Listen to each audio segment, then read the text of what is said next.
She could suck the gas out of your booty hole. Welcome in, everybody. Hello. We are back with a new video. We're watching the hidden lore of The Incredibles, the NSA tapes by the Cartoonshi. I remember hearing about the tapes way back when I first watched Incredibles, when I was a wee little one.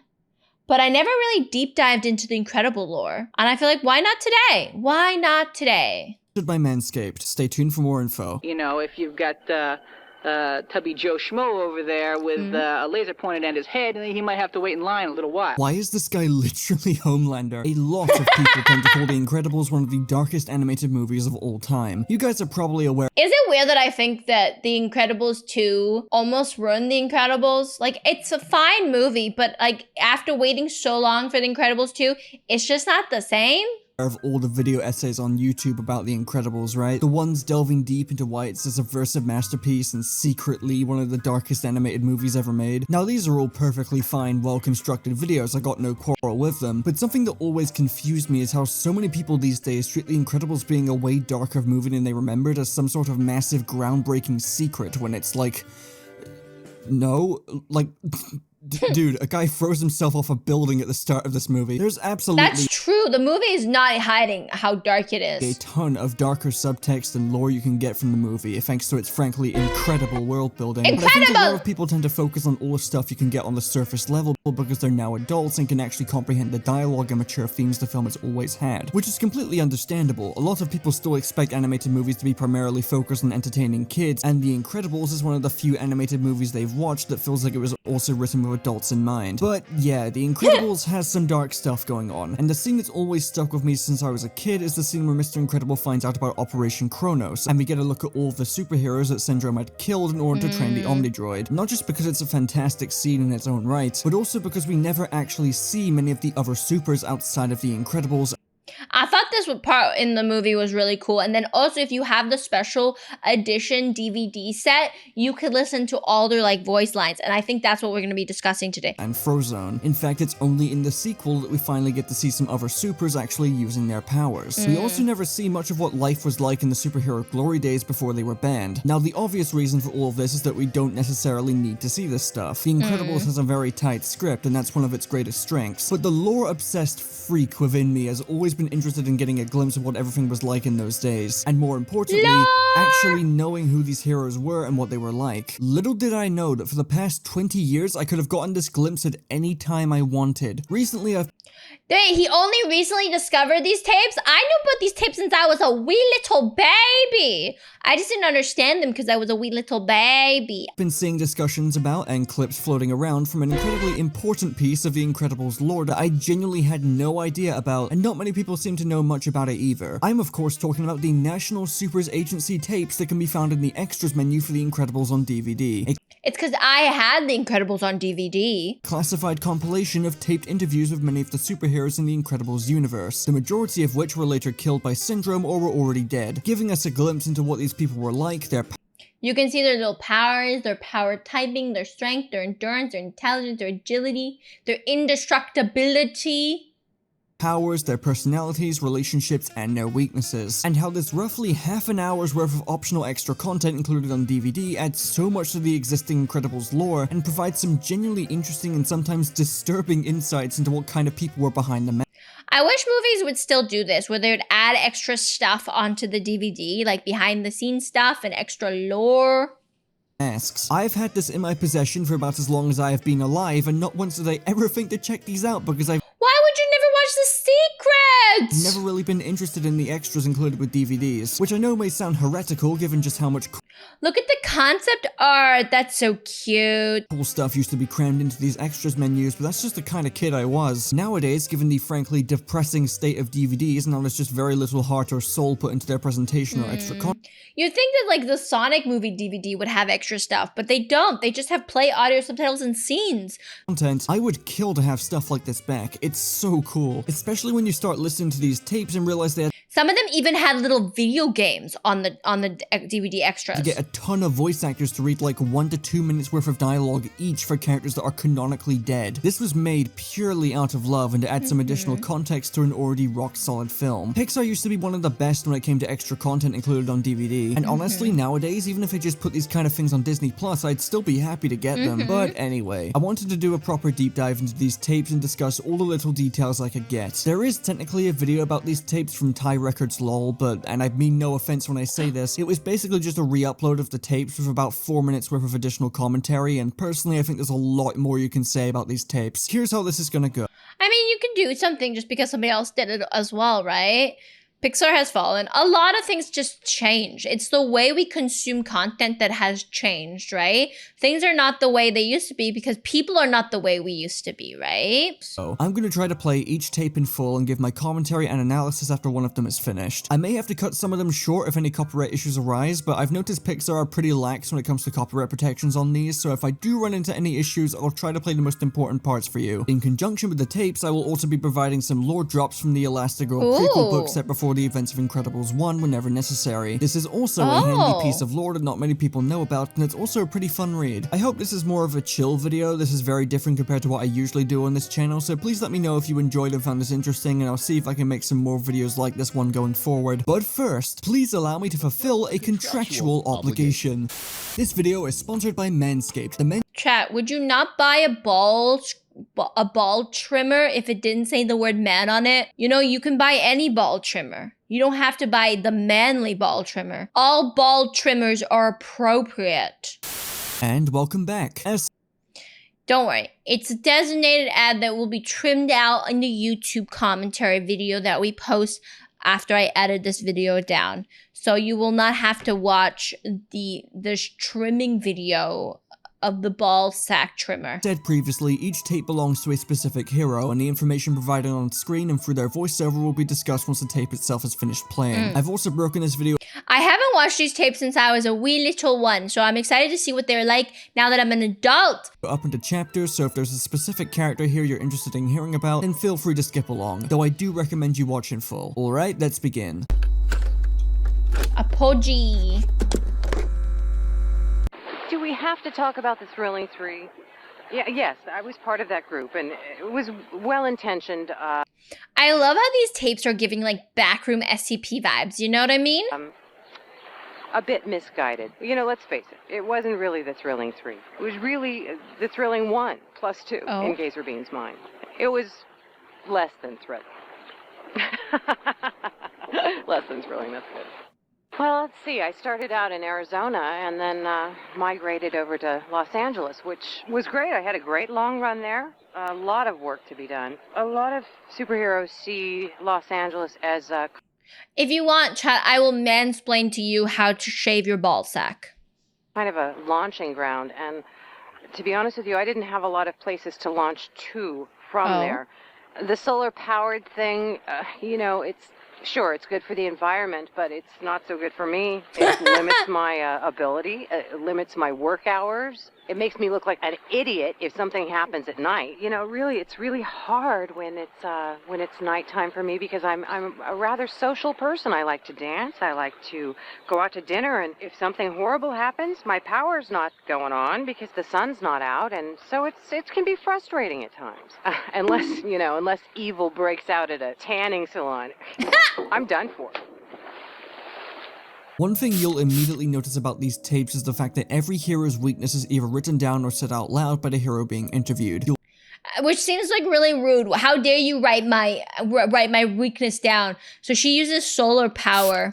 Also remember that in the movie, Syndrome had spent a good Actually, you might as well just wax your balls. while killing off these exact supers one by one, and to do that he would have had to have access to some sort of classified files to know about their secret identities and locations. Hunting down this many heroes who are not only in hiding but are protected by a small branch of the government is no small feat, and I personally believe that Syndrome somehow gained access to these files, which gave him all the information he needed. The whole question is, who made these files and why? Why do they want to have a files on all these supers?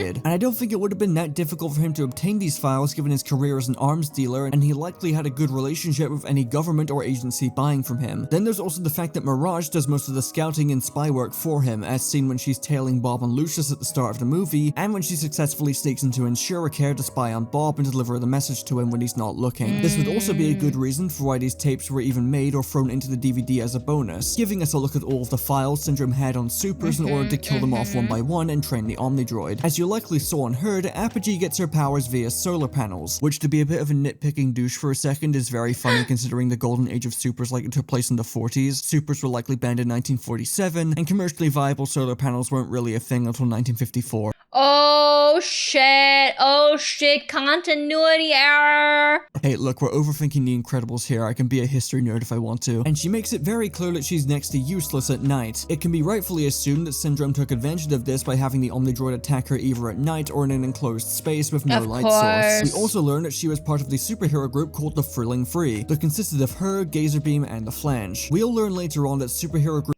The name The Flange is fantastic. I love that name, The Flange. groups weren't that uncommon back in the day, but that they tended to fizzle out and disband due to friction between members, which may have added to the growing public resentment towards supers, given how the disbanding of these groups tarnished the national symbol of patriotism. I love that the lore for superheroes is like that people just dislike them because they're like freaking superheroes to the powers trying to do nonsense and save us. How dare they? How dare they? It reminds me of The Boys.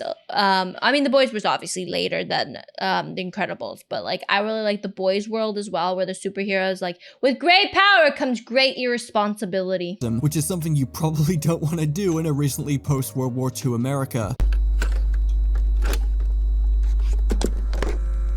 Blaze I Stone. understand, and I don't need helicopters, I don't need airplanes. I can heat the air underneath me and lift right up, and I don't have equipment. The flames come straight out of me. What a waste. Some superheroes have equipment, and I think that's just a waste. You have to maintain it all the time. I just have my super suit, and that's about it. I like my independence. You know, the NSA knows that I'm very independent, and, you know, a team, you know, surrounding, you know, they do look after me, and which is good and everything. You know, they always have to keep an eye on me. I mean, I don't know why. I mean, I only light a couple of things on fire that I shouldn't light on fire. I mean, it's not my fault. Only a couple of things on fire. I love how fast she speaks. That's the appropriate speed of speaking that everybody should speak. I mean, it is very hard to, you know, keep everything under wraps. Sometimes my temper, you know, I can get a little bit hot-headed, but not much. I mean, when I think about things that kind of anger me just a little bit, you know, then boom, you know, the building lights on fire, and then next thing you know it, the hills light on fire, and then Frozone has to come along and you know, cool everything down. And Sometimes the hills are on fire and then Frozen has to come and cool everything down because everything's on fire, because I like to put everything on fire.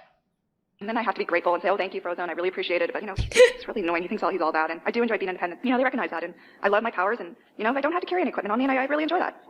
I really don't have to carry equipment on me. I enjoy that. I don't enjoy that I can do everything on my own. Could you say that again? Wait, what? Do you want me to say the whole thing again? I thought it was perfectly clear. You want me to go back again, the whole thing? I don't understand.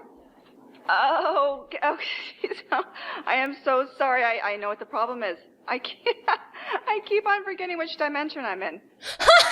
Dimension? Wait, which dimension am I in? Blaze Stone is Which dimension am I in? Wait a minute, chat. Am I in the wrong dimension? Should I go to the dimension where everybody speaks as fast as my brain processes, so we can all speak a little bit fast like this? She's my hero. I love her. very interesting, and before anyone asks, no, she does not have any dimensional warping powers or anything of the sort. I've seen a few people online suggest that her comments about not knowing what dimension she's in after realizing she's talking too fast suggest that she travels through different dimensions, despite that not being one of her listed powers at all. She's just described as a pyrotechnic by the NSA, and if she did have powers of this magnitude, I believe they would have absolutely had it written down somewhere. So how can she, what, is she crazy? Maybe she's crazy. for all we know, she just has a habit of talking really, really fast. It's not a very exciting answer, but it is funny. As seen in the notes here, before she became a superhero, she was arrested and jailed for some sort of crime that we're not told about, only to be recruited and rehabilitated by the National Supers Agency, who kept her on a tight leash while she performed hero work. Surprisingly, she used to be in a relationship with Frozone, but that doesn't— Oh, she used to date him. That explains so much why she has this weird fixation on him. really get elaborated on too much. And she even teamed up with Universal Men as a dynamic duo called Beta Force, who seemed to Beta Force? only operate during the night compared to most of the other heroes who operated at basically any time. However, she would defect from the NSA and fall on the wrong side of the law once again later on. This isn't explained in the NSA tapes, but is actually shown in the Elastigirl prequel book, where she organized a group of criminals together in order to steal a bunch of stuff and leave the city, only to be foiled by Elastigirl, down Downburst, Mr. Incredible, Frozone, and even Universal Man. Sometime after Blaze-Stone was released from jail, she was targeted by Syndrome, who Kind of wish The Incredibles was in Kingdom Hearts. I think a lot of people wanted Incredibles to be in Kingdom Hearts, but we did get Big Hero 6. I just wish they did more with the Big Hero 6 level. likely took advantage of her weakness to water and cold temperatures.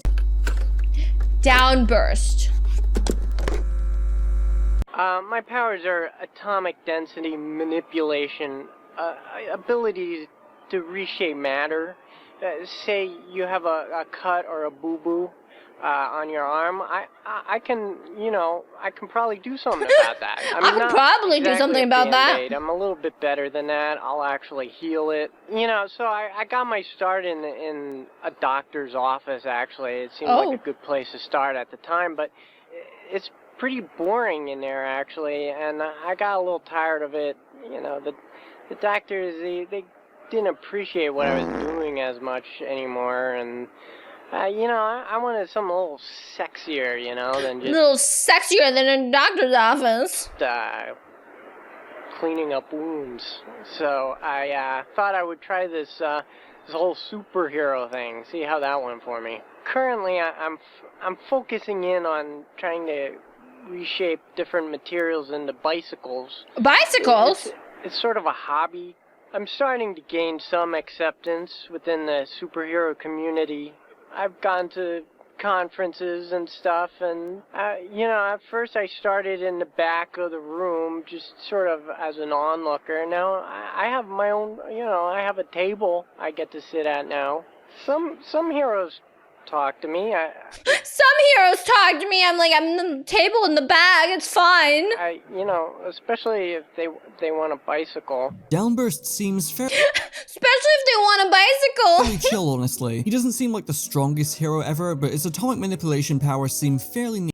His powers seem really OP though, because he can heal things. By the time this interview was recorded, it didn't seem like he got very far of making them super useful, given his healing capabilities were only limited to small wounds, which in all fairness does seem pretty handy in battle. The Elastigirl prequel book, however, did show that he had gotten more effective of healing, and his atom generation abilities also led to him creating the original Elasticycle for Elastigirl. A lot of Downburst's He made the bicycle for her! That's wicked! lore seems to be closely tied to Elastigirl, honestly. Despite not being the strongest hero ever, he shockingly did manage to beat the second version of the Omnidroid, which a lot of people look over because the Kronos Unveiled scene in The Incredibles cuts away on the second version killing Blaze-Stone, and then cuts back to Downburst being killed by the third version. Downburst doesn't seem to have any real serious weaknesses listed on here. That's a mislead. So it's likely the Omnidroid just beat him through sheer brute force after learning all his moves in the first fight. Also, as a side note, can we talk about just how incredible the voice acting is in these tapes? They're doing such a good job at pretending to be some random superhero that we don't even know about anymore. Without exaggeration, this is some of the most natural and realistic sounding voice work I've ever heard. It really does feel like these characters are having casual, down-to-earth conversations, and it really sells how interesting these are to listen to, and also how kinda eerie this all is when you really think about it. 90% of these people are dead, and the realistic voice acting really sells that these were all real people with their own lives. These aren't just one-off cartoon characters created for the express purpose of being killed off screen. A lot of thought was put into all of their powers, designs, and personalities. It makes Syndrome superhero genocide feel so much more tragic, and listening to these classified government recordings of them in their prime is oddly creepy. It is kind of creepy. That's why I'm saying it's giving Backrooms vibes. Dinah guy? Being a superhero, one of the first things you gotta do is figure out what you want the people to call you. Oh my god, that reminds me of the dynamite dude in Atlantis. I started out, well, let's go with the power, but, forehead ray disintegration guy, that was too long. I couldn't do that every time I went out to save someone. Walk up to a supervillain, it's like, stop, it's forehead ray disintegration man, and by then he's already turned tail and run. So one day I'm having lunch in a local diner, and I'm really desperate. I haven't thought of a name yet, so I'm just looking around. It's like Forkman didn't work. How about Spoon Dude, Banana Cream Pie Throwing Man, Black and White TV Guy, Menu Mensch. That didn't work. The Napkin Dispenser Guy. I didn't really want that name, but I see the placemat. It's Ralph's Diner, and thinking maybe Diner Guy. Oh no! No, like if my name's Diner Guy, it's like I'm only protecting the diner. When people come in, I defend the diner, and I didn't want to restrict myself to that. Keep thinking Diner Guy. It actually fit together. I thought it had a good ring to it. So I started saying it to myself. It was like dynamite and dynamo and dynamic and dinosaur. They all sort of meant big and powerful, and I just think all those words, they really sounded dynamic, which Really sounded dynamic. you put them together and you get me. Diner Guy is the first hero we listened to who was already long dead by the time supers were banned in the first movie, being one of the many victims of cape-related suit malfunctions. Diner Guy. He had a great look. Oh, the cape and the boots. No capes. There isn't a whole lot Poor Diner Guy! we can get from Diner Guy other than he shot disintegration rays from his forehead, and he was the original member of the Thrilling Three, only to be replaced by Gazer Beam after he died. It's also written down that the NSA managed to recover his ion propulsion gauntlets and considered reassigning them to another hero after his death. Elastigirl. When you're a female superhero, getting clothes that don't wear out after a couple of wearings. I mean, after one good fight, I don't want to look like a housefrau, like I'm wearing a burlap sack. So, yeah, I've spent so much money. I've been broke trying to put together a good wardrobe. For what? And that's just when is this problem going to be solved for me? I can't wait for the day when somebody can put together a good line of action wear. You know, action wear that will be form-fitting, that will recover after a couple of good days of work, that can really function and has style. I mean, as somebody who stretches, you gotta have function and style when you're stretching. Okay, look. If I do a couple of good moves, hold on. If I do a couple of moves like, I'm sorry. Well, if I do a couple of moves like this.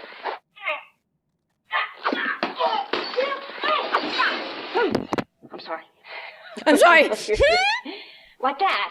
I mean, look at the underarms. My armpits are like practically down to my knees. This is like this. Oh, she's stretching out the clothing. Very unattractive. It's like bagging out around my hips, and it was looking. I was looking nice before, and now it's, you know, it's maybe I'm as big as a house in this thing. Hey. Well. Is there somebody out there? I mean, is there any like good wardrobe designer? I might know someone who could do it. Help!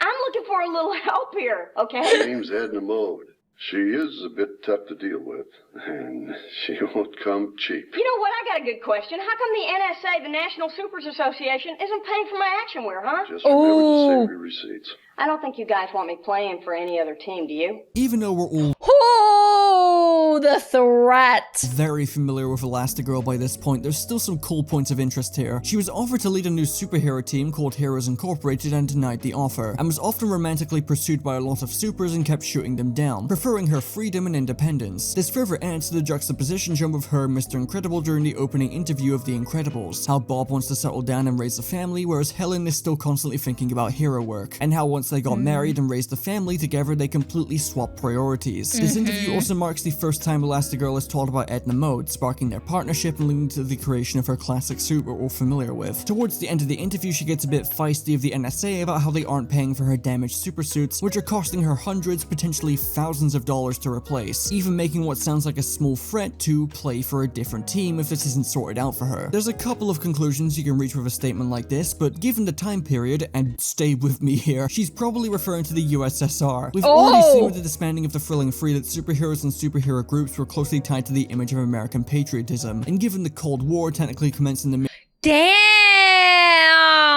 mid-1940s and before supers were banned, that gives this little threat a lot more weight. Now, I don't think Elastigirl was genuinely She's just like, I'll leave America and go work for Russia. going to team up with the USSR if her suits weren't paid for, but I do think she was being cheeky and tried to light a fire under the NSA's ass so she wasn't forced to pay for suits that couldn't withstand her powers. Everseer.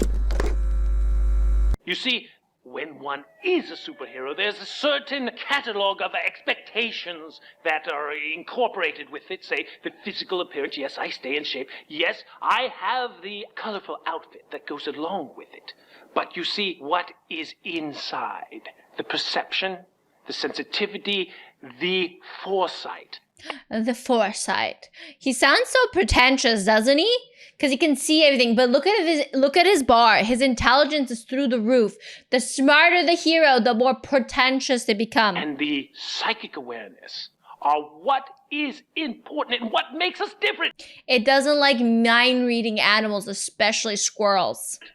What makes us transcend mere knocking about. Yes, I can mix it up. Oh, I can fight with the rest of them. I can knock 3 people through walls if I have to. But why do that when through the process of the mind, you can avert conflict before it happens? I can make you perceive that I'm beating you up without even touching with rapier intellect.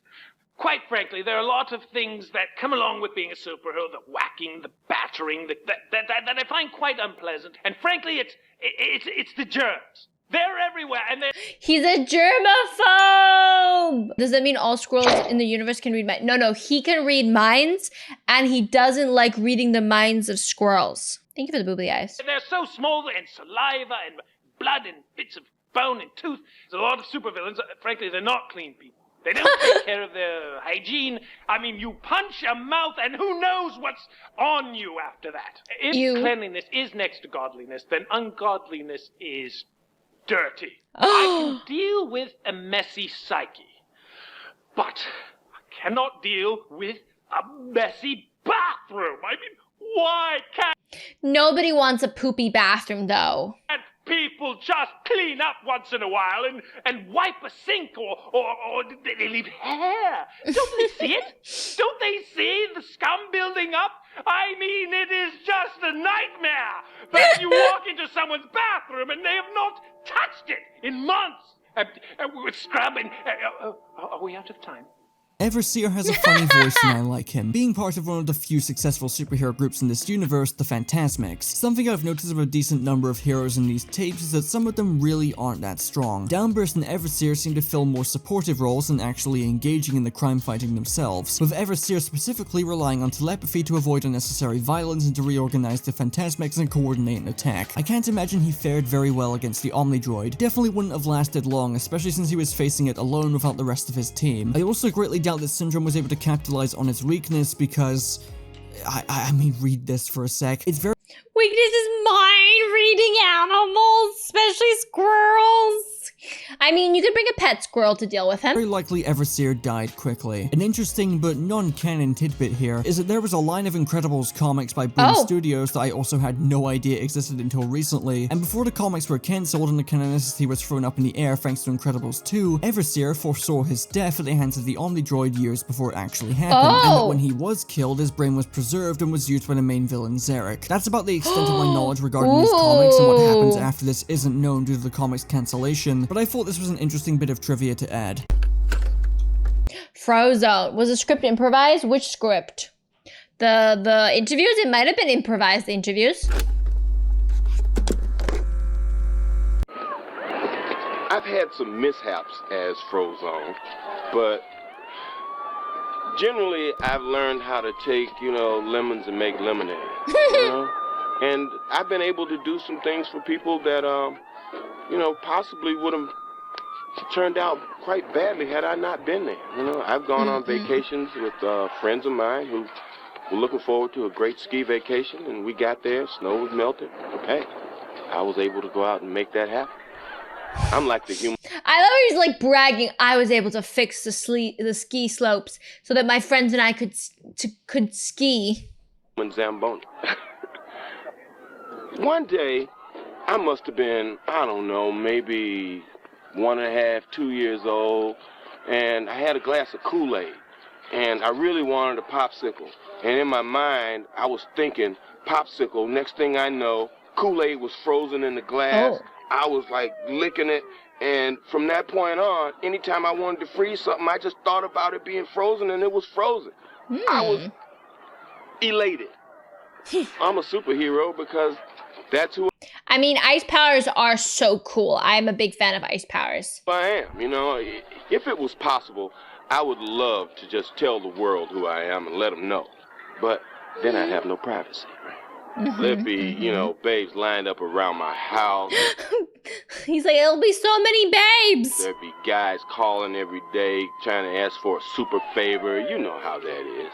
Aside from getting a most likely all these were recorded during the original recording session, and I wouldn't be surprised if some of the main characters were just like cast and crew of doing voices. Recounting of the time Frozone discovered his powers, there's also an important detail here of his listed weaknesses: heat and low humidity environments. Now, no shit, right? Obviously that's Frozone's weakness. He even says as much in the movie. You can't run out of ice! I thought you could use the water in the air! There is no water in the air! And it would probably be pretty obvious to figure out that if you're going up against an ice-based superhero, that their weakness would probably be heat-related. However, the fact these are on the NSA files, and we've already established it's very likely Syndrome had these files, it adds more weight to the idea that the first Omnidroid fought by Mr. Incredible was not originally meant for him, but was instead meant for Frozone. Think about it, the first time we meet Mirage, she's specifically tailing Frozone and doesn't realize Mr. Incredible is with him until they save people from a burning building, where she tells whoever she's on the phone to switch targets to Mr. Incredible given Syndrome's obsession with him. It's likely they didn't have the time to change the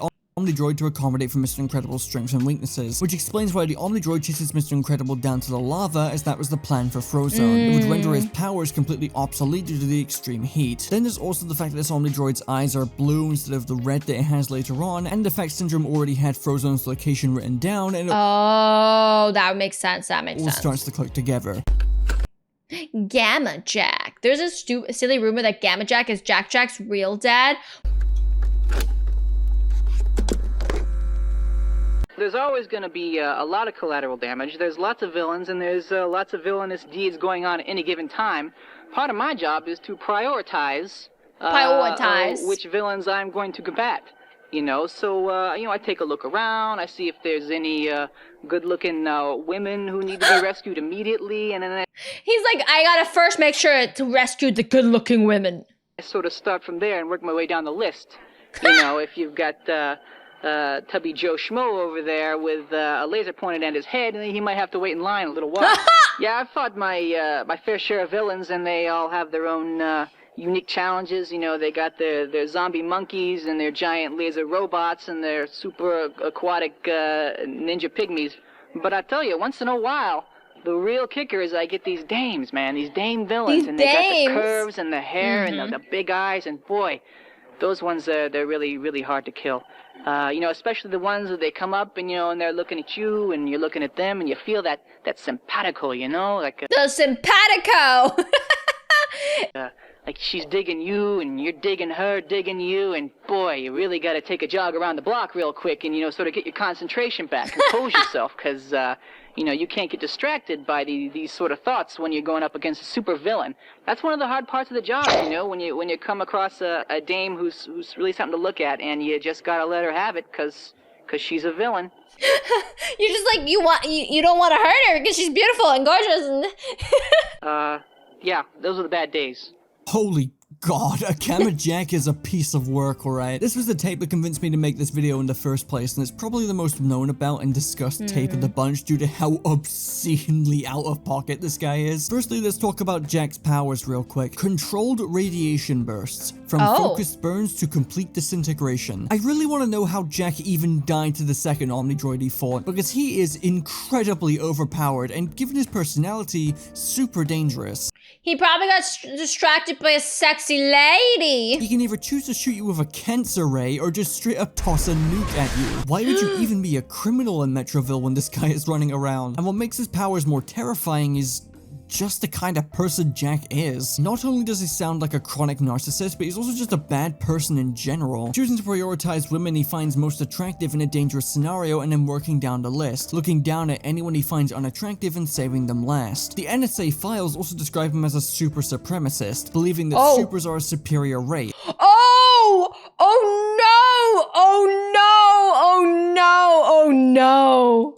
and that he's frequently prone to tyrannical and megalomaniacal impulses. Couple this with the fact that he gets so down bad horny when encountering a female supervillain, and nonchalantly describes his frustration and difficulty with having to kill them, and the fact that unlike every other hero in these tapes, he is incredibly open about the fact that he just straight up kills people. I think we got a textbook psychopath in our hands here. I wasn't kidding with that jab at the start of the video. Gamma Jack is the closest thing the Incredibles universe has to Homelander. He scares the NSA so bad they have him under close A-level monitoring. There was a legitimate risk that this guy could have become a supervillain later down the line. I mean, Christ, his original name was Handsome Jack. I mean, Handsome Jack! This is where he started. This is Borderlands Handsome Jack. You know what I'm gonna say? I'm honestly shocked it took Mr. Incredible saving a guy from killing himself and injuring a bunch of people in a train accident for the public to officially turn against heroes, when you had people like Gamma Jack running around giving people cancer and likely leaving hundreds of people to die just because he's a massive horn dog. Any so-called superhero who describes civilian casualties as collateral damage is a massive red flag. And honestly, as bad as this might sound,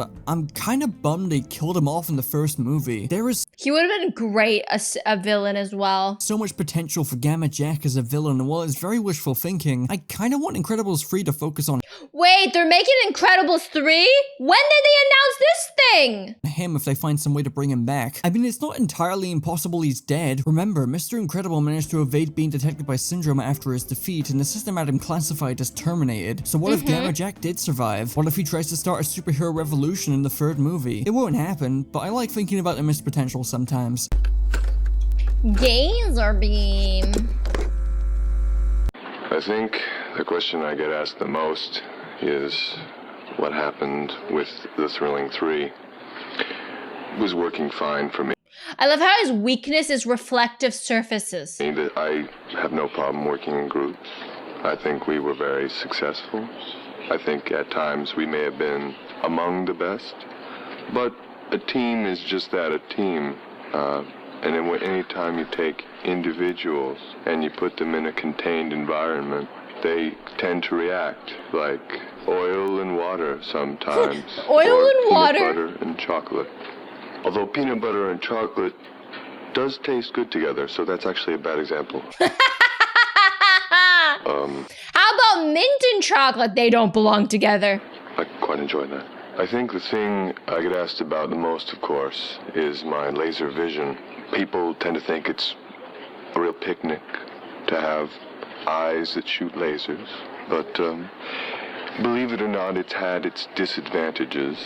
If I look at anything too intently, it tends to burst into flames, which can be a real pickle in a relationship scenario.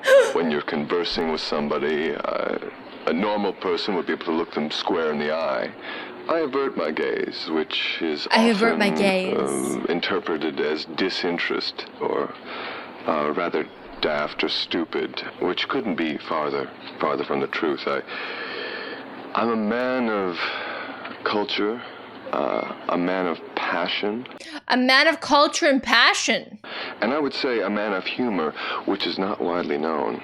On the outside, I appear calm and cool, perhaps even collected. Oh, even collected. But on the inside, I'm guffawing away on the steamship of hilarity. I'm not sure if that made very much sense. Firstly, I didn't expect Gazerbeam's voice to be that deep, my goodness. And secondly, yeah, Gazerbeam's kinda dull. He seems like a super nice guy and everything, but the NSA writing down that he has no sense of humor is probably the funniest thing in these tapes. He's like, I have such a sense of humor, you don't understand, and they put down no sense of humor. It's interesting to hear him talk about the Thrilling 3 in comparison to Apogee, though. Apogee seemed to be very frustrated with the fact Gazerbeam seemed to take the spotlight after he replaced Dynaguy, and how they weren't much of a team at all after Dynaguy died. You throw in the fact that Apogee's powers made her useless during the night, and the possibility that the Flange was losing his powers over time, and it becomes clear they just didn't work well together, and it led to the team disbanding. Gazerbeam, on the other hand, was completely unaware anything was wrong. Not due to ego or denial or anything, but because he just isn't great with people. This can also be seen in the file for the Phantasmic, since Gazerbeam actually used to be a member of the team, but left due to him and Everseer not seeing eye to eye. I find all of these details about his character fascinating, especially because in the movie, we don't really know much about Gazerbeam other than he used to be friends with Bob, advocated for the restored legality of superheroes after they were outlawed, and was probably the most important player in Syndrome's downfall when he carved a password to the computer and the So smart. Gazer Beam, look at him. Like, I don't hate this guy. He's just very socially awkward. Wall. Honestly, the more I learn about Gazerbeam, the more upset I get about his death. Incredibles 2 had a deleted memorial service scene for him that also provided a decent backstory for him, how he was encouraged to be a superhero by Mr. Incredible, Frozone, and Gamma Jack. What the fuck did he have that in for? And how he really struggled to integrate back into civilian life, given he was already a societal outcast and struggled with fitting in. It makes his death specifically pretty heartbreaking. Hypershock. Hey, how you doing? I'm Hypershock. Oh, I like his voice. It's cute. So I have seismic wave generation, which is the ability to create earthquake-like disruptions in the ground to stop the bad guys with my dual seismic amplification hammers on one on each hand. No, I did not buy them at the hardware store, haha. Fly around with my vector thrust fusion rocket rucksack getting from place to place, and my powers are ineffectual and non-solid materials, but if I can get a 6.0 on the Richter scale, I can generally stop whoever's out there and... We gotta talk about this. Why is he reading from a script? Hang on. Hey, Irv. Hey. Where's Irv? Coffee. Yes, hello. I need some coffee. Very nice. He needs coffee! No, I don't want tea. I want coffee and put some aspirin in it or something. How about coffee made from aspirin? You know, you people just don't do your homework. And look at this. What is this? Cheap. Spend a little money on your gear if you're going to have a super in here, okay? And you, who are you? You know, I could be out solving crime at the very least. We're solving this hangover. Ow! Damn! Now, obviously, it would be unrealistic to expect a movie as surprisingly grounded in reality as The Incredibles to not have a couple of sour superheroes walking around who aren't exactly the best people. And while it's very tough to top Gamma Jack in this department, Hypershock is a bit concerning. The tape being recorded while he's suffering from a really bad hangover doesn't help, but the film's pointing out that he has a Do you think super people get as hungover as normal people? really bad temper and likes to drink often are not exactly qualities you'd like to have in someone who will be attempting to save your life. Given a number of casualties Gamma Jack has more than likely caused and a number of people he's refused to save, I don't think it's out of the question to suggest that Hypershock may have been drunk on the job at many points, and I wouldn't be surprised if anyone being saved by Hypershock found themselves a little uncomfortable due to his explosive temper. Macro burst. Macroburst audio file incomplete. Damaged during mission. Audio file for Macroburst mission recovered, but determined incomplete by NSA Division Delta. Macroburst is the first interview to be completely missing, and something about hearing all of the previous interviews in full and suddenly being hit with Macroburst audio file incomplete. Damaged during mission. Makes this entire thing much eerier. I don't really know how to describe That is so creepy. That's what I'm saying. Giving Backrooms vibes. it. As for Macroburst themselves, they're described as oddly androgynous and their gender was rather ambiguous. Not even the NSA could determine if they were male, female, or NB. Not much is known about them besides the fact that they were the first hero to destroy an Omnidroid, but would inevitably fall victim to the second version. Metaman! Audio file for Metaman found missing. Assume No, I think they want to make it creepy. That's why they're doing that. confiscated during surprise attack by Baron von Ruthless. Metaman's file is also missing, but there's actually a decent amount here. For one thing, Metaman was also shown as one of the many heroes who died due to a cape malfunction as shown in the first movie. Which is a shame, because looking at his Not the cape!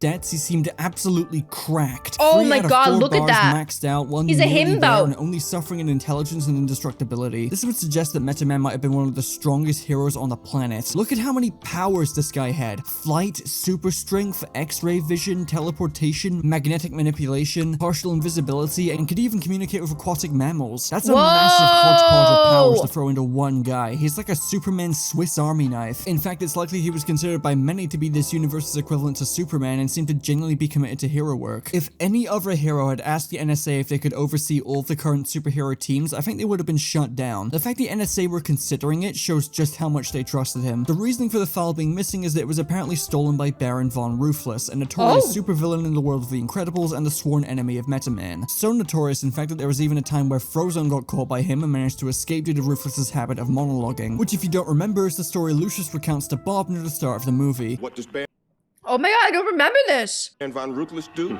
He starts monologuing. He starts monologuing. I mean, the guy has me on a platter and he won't shut up. I think if Meta Man had lived beyond his cape malfunction, Syndrome probably would have been cooked, right? Like, I just don't see how he would have died to the Omnidroid.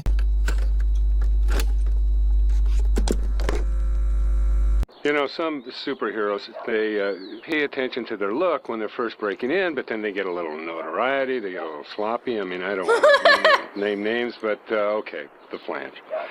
The Flange? Oh my god, he's calling out the Flange. You remember the Flange?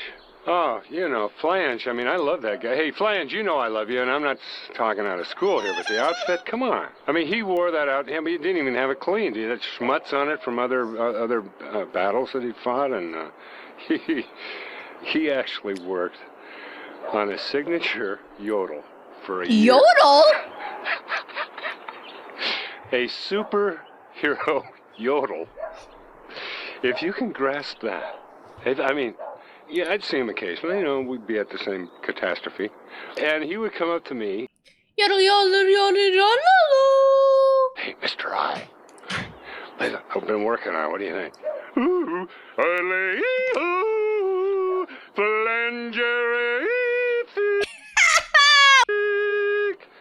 I mean, is that disgusting or what? Pull yourself together, Brother Flange. You're representing something here.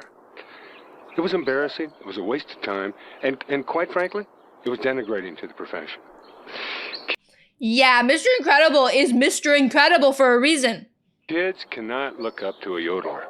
What I find most interesting about Mr. Incredible's file here is not just the acknowledgement from the NSA that he was extremely possessive over the Incredible, something that would become way more obvious in Incredibles 2 when he found out it was being sold at an auction. They said it was... That's my car! But also this little bit of info here. Ability to sense imminent danger. Now, I had no idea this was an actual power Mr. Incredible had until now. That's such a useful power! That's like what Spider-Man has, his spider senses. I thought he was just super strong and hard to take down, but apparently he had an uncanny ability to sense imminent danger. That alone recontextualizes a lot. Like the scene with Bon Voyage, for example. I thought he just heard the beeping of the bombs, but from the distance he was at, it had to have been almost impossible, so he probably just sensed that something was wrong before getting closer and finally being able to actually hear them. And then there's also what this adds to him in general when he has to go into hiding. Bob's midlife crisis will likely have been worsened because of this power. Constantly being able to sense imminent danger happening and the frustration he feels knowing he can't do anything about it without risking him or his family's safety and security and breaking the law. If I was given the ability to sense any kind of danger before it happens, and I was forced to do nothing about it for the rest of my life when I know I can be the difference maker, would probably drive me insane. That would be really tough. That would be really, really tough, feeling the danger. It's no wonder Bob found it hard to settle down like Helen did. He's got a stranger danger whistle going off in his head every time he walks down the street. Christ, what an agonizing 15 years that must have been. The phalange! Finally, the phalange! We learned about the phalange. And it's yodel.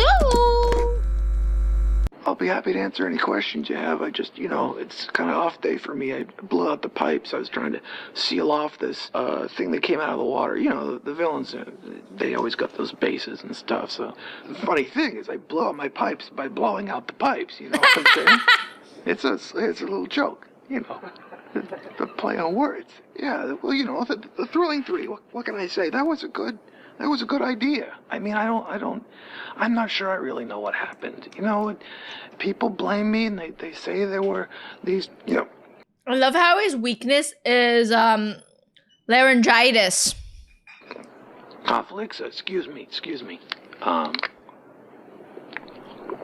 little dry, but, you know, I don't know what they're talking about. I mean, you know, Gazer Beam and I got along fine. Excuse me, I'm having a little trouble. Oh, no! You know, it was a democratic situation. You know, oh, no! You know, it was good. I don't know what people are saying. Excuse me.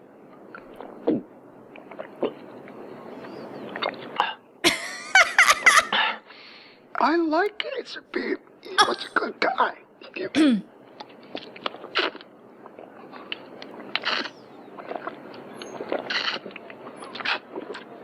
The Flange was one of the more unpopular superheroes with the public, struggling a lot with the fact that he was never embraced by them and desperately wanting to Despite this, he was still a part of the thrilling three with Apogee and Gazerbeam, but would eventually leave thinking Gazerbeam was the only one of them actually doing anything and them all not really working well as a team. And he wasn't exactly wrong about that, given Apogee was rendered useless by nightfall, and Flange's voice was regularly getting blown out due to his powers and him being hit with laryngitis, which made him pretty much useless at every time of day. What an interesting ability. It makes sense why he would be yodeling, right? Gazerbeam was the only one of them who could consistently fight crime at every hour of the day, and I think Apogee and Flange both resented that in a way, unaffectionately calling the group Gazerbeam's gang before disbanding it. Flange would later die to the second version of the Omnidroid, either due to his damaged vocal cords or from Syndrome capitalizing on his weakness to sonic feedback. Plasma Bolt? Audio file for Plasma Bolt erased inadvertently due to Plasma Bolt's electromagnetic aura. Scheduled to re-record. Despite Plasma Bolt's file being missing and me not really having much to say about her because of that, it's worth mentioning that she is one of the only heroes featured on these tapes, heroes who died by cape malfunctions notwithstanding, to have not been confirmed dead. This is a tricky one because it's very possible she was also targeted and killed by Syndrome, but when Mr. Incredible is searching through the files, she never once shows up as being terminated. It's worth mentioning that there are multiple cuts in this scene, either to show Bob's reactions to finding out many of his friends and fellow supers have been killed while the computer is still showing him off screen, or to cut back to Helen and Edna. It's very possible that Plasma Bolt could have shown up on the computer off screen, but nothing has been confirmed. It certainly makes more sense for her to be dead in my eyes, since she would have been the only surviving member of the Phantasmics, but the possibility of her survival is still there. Psych Wave! So in high school, that's when I She has very strong power type and intelligence, but her weakness is own body vulnerable while possessing other bodies. realized I had the ability to possess other people, to send psychic waves to other people to get them to do things that I really wanted them to do. I had a crush on the quarterback of the football team who was also my best friend's boyfriend. I psych-waved him into asking me to the homecoming dance and breaking up with Shelley. And the more I practiced it, the shorter amount of time it took. You know, I could just sort of look at someone or look at a picture or see them passing by and think this thought or this action. That is a very cool power. Or whatever, and it would just happen. Never really used it to harm people, except for all those girls I made the guys break up with because I wanted to date them. Kind of freaky, actually.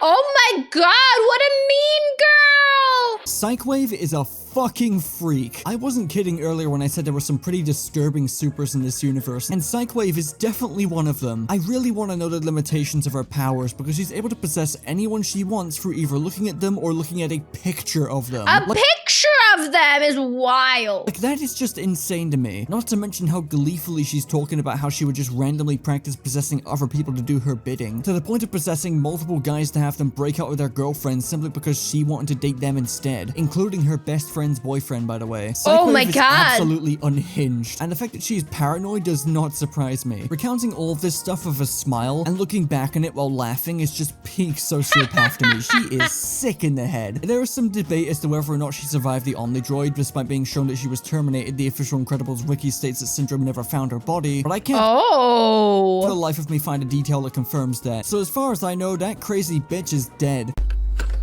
Splashdown. Splashdown audio file irretrievable due to water damage. Splashdown's recording is missing, and aside from being another cape victim, I'm good just moving on to the next one. There's too many cape victims. Not much to say here. Stormicide. What a name. There's vapors, kind of gases in the air, and I can take them in. I'm kind of like a sponge in that way. I emit them however I want. I can emit your oxygen, I can emit carbon dioxide, carbon monoxide. Interesting. You know, what a crazy power. Welcome in, Scars.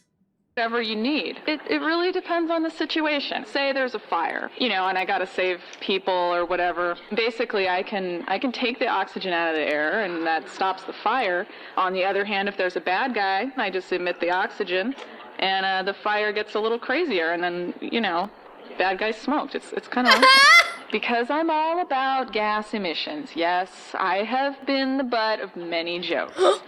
Maybe it's just because I'm too... What? She could suck the gas out of your booty hole. What? Oh, I said butt.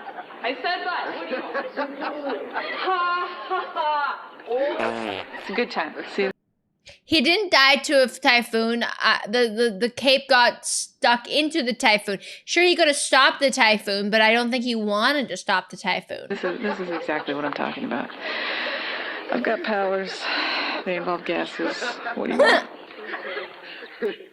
Fart gal! Wow. Stormicide seems like one of the cleaner superheroes in this world, honestly. I could make some juvenile jokes about her powers, but they already did that for me, and they're also just genuinely pretty cool. What I found the most tragic about her, though, was the fact that she was studying chemistry and fighting crime while caring for her ailing uncle. If that uncle was still alive by the time Syndrome found her, then it's likely he was left alone without a caretaker and probably died alone without anyone around to keep him fed or medicated, which is genuinely pretty heart-shattering to think about. Stratogale? Stratogale's mission audio file deemed incomprehensible. Suspect. Communication with birds, fluent in 6 dialects, 10 species, weakness, teenagers? Either faulty recording equipment or a high level of ambient wind noise. Today I found out that Stratogale was a teenager. You know, the character in The Incredibles that got caught by her cape and sucked into a jet turbine. Literally shredded to death. Yet, she was just a teenager apparently, which, Jesus Christ. It hits harder when you read her file and realize that she was genuinely a really sweet person. She communicated with birds, for God's sake. Some part of me thinks that Stratogale's death stuck with Edna the most out of all of the heroes who died from cape malfunctions. It's very easy to view Edna as the fun and tactless character that she is, but as funny as her whole no cape spiel is, it's clear she's vehemently against capes for a damn good reason. If a suit I designed resulted in the death of a teenager, I would also be kinda shaken up by that fact and never design a suit with a cape attached to it ever again. By the way, I think it's obvious by this point that whatever timeline The Incredibles does have, it isn't exactly delicately written. Stratogale was apparently a friend of Mr. Incredible and Elastigirl, showing up at their wedding along with a bunch of other heroes. Her appearance does not look any different to the time she died. Most signs point towards The Incredibles being set in the early 1960s, placing the years Bob and Helen got married and supers being banned around 1947. 1947? The exact date Edna gives to Stratogale's death is April 23rd, 1957, a full 10 years after supers were banned. Not only does it not really make much sense why there's high-profile super activity going on 10 years after it was outlawed, but Stratogale is apparently supposed to have still been a teenager here, which I don't believe makes much sense. Either the NSA files haven't been properly updated since 1947 and were only updated to mark her death in 1957, or this entire timeline wasn't thought out that well. Sorry to be Or she's not afraid. Her weakness is not that she's a teenager. Her weakness is teenagers. She doesn't like being bullied by the teens. Annoying about it, but it's been bugging me for a while. Thunderhead! What a name. What a name. Thunderhead PSA, stay in school, take 1. Hello, kids, this is Thunderhead. I wasn't always a superhero, but now I am. And I didn't graduate. I thought I was trying to tell them to graduate, wasn't I? Hello, kids, this is Thunderhead. Please stay in school, otherwise you'll wind up like me. That's not right. I don't know where I'm going with this. You told me there was gonna... He's raising the 5 children with his help of his roommate Scott. ...be a script or something. Well, I don't read.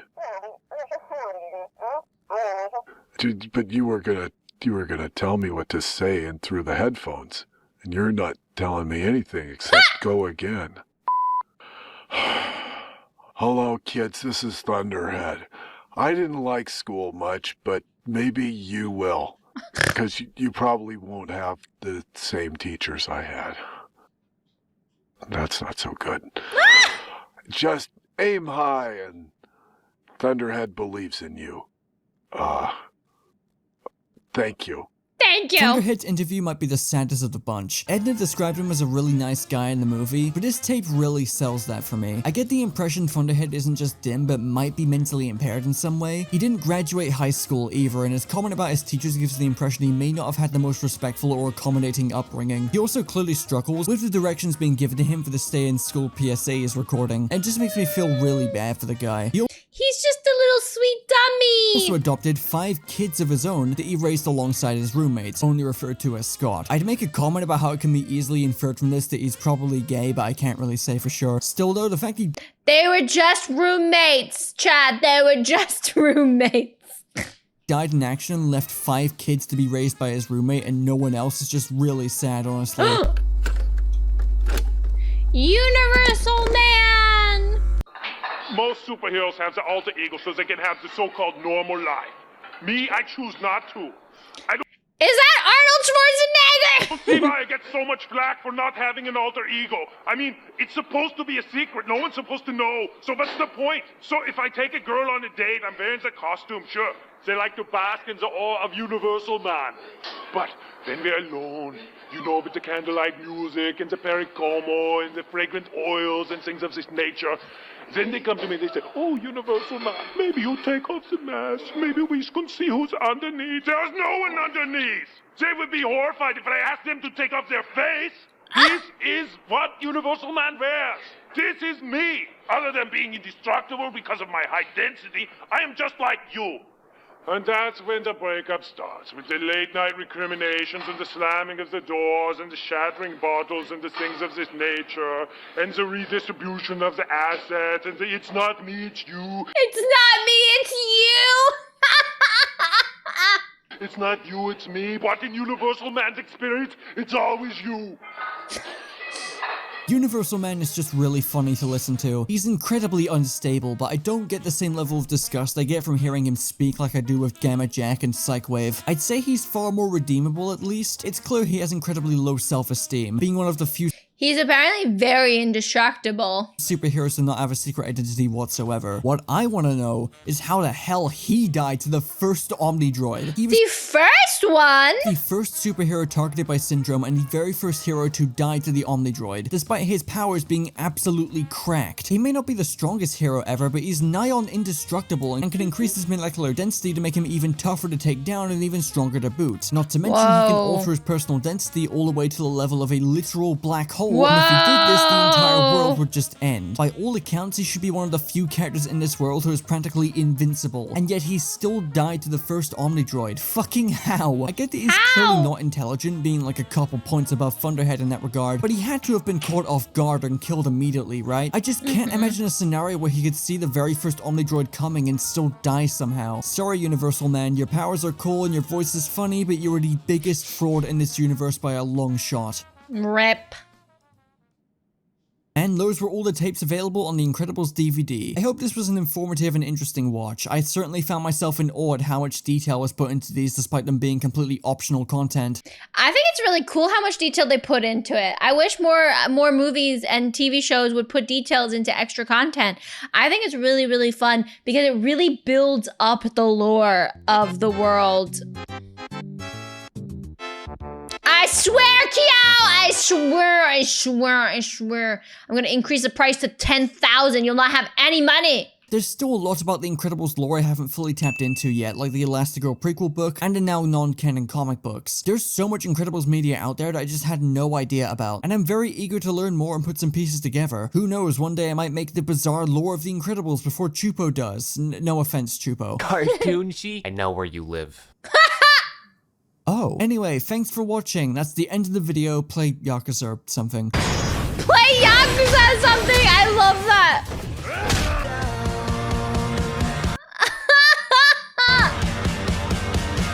And you're choking up because you could never chew well. You're spitting coffee up a lung because you're smoking cigarettes. Yippee! That was quite